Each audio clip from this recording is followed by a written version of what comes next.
No, no, সেটা no, হচ্ছে no. কি আমাদের ধানমন্ডি আনন্দ ব্র্যান্ডস প্লাজার একটি গাভিনেত্রী শাহানা শোভা, তার পাশে যেই ওই মেয়ে টাইপেরটাকে দেখতেছেন, তাকে শাহানা শোভা বলতেছে যে উনি একজন ভালো একজন মেয়ে। তো আরেকজনে কমেন্ট করছে যে তার সবই মেয়ে, তবে এই সালোয়ার খুললে তলোয়ার বাইর হবে। মানে হচ্ছে যে ওনা এই ইতির নাম নাকি হোসেমিন, হেতে, এটা হেতে, হোচেমিন। ও একটা পুরুষ, ঠিক আছে, ও তথাকথিত ট্রান্সজেন্ডার। তো ওর চারিত্রিক সবকিছু নাকি ও নাকি বলে নারী, খুব ভালো একটা মেয়ে।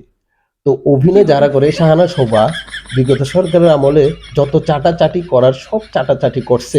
চাটাচাটি করার পরে যখনই ওই ফেসিস্ট পলাতক হলো, তখন শাহানা শোভাও কিন্তু গায়েব হলো। তো ওই গতকালকের আগের কালকে রিপাবলিকান সমাজতান্ত্রিক কি জানি প্রজাতান্ত্রিক যাই হোক একটা প্রোগ্রাম গেছে আর ভরতের।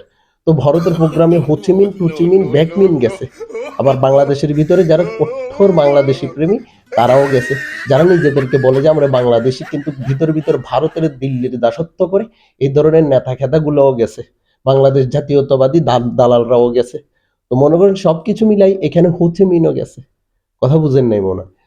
গেছে যে পুরুষ গেছে, পুরুষদেরকে পুরুষের মধ্যে লাগছে, কিন্তু কিছু পুরুষ গেছে নারী সাইজে, যাদেরকে শাহানা শোভার মতো গাভিনেত্রী গুলা বলে যে ইতি ভালো একটা মেয়ে, অথচ ইতি আস্ত একটা পুরুষ। এই যে এই যে হোচেমিন টোচেমিন, তারাই শরীফ থেকে শরীফা, রতন থেকে রত্না, স্বপন থেকে সপ্তা,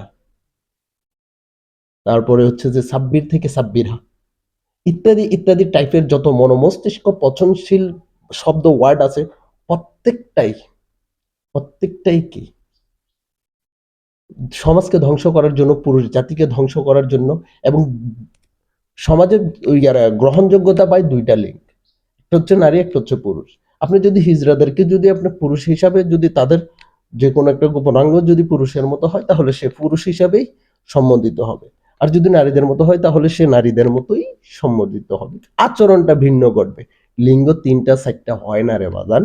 তো এই শাহানা শোভারা হচ্ছে যে কি জানেন, জাতি এবং দেশ, মানুষ এবং জনগণ, প্রত্যেকটার জন্য ভয়ঙ্কর হচ্ছে শাহানা শোভা।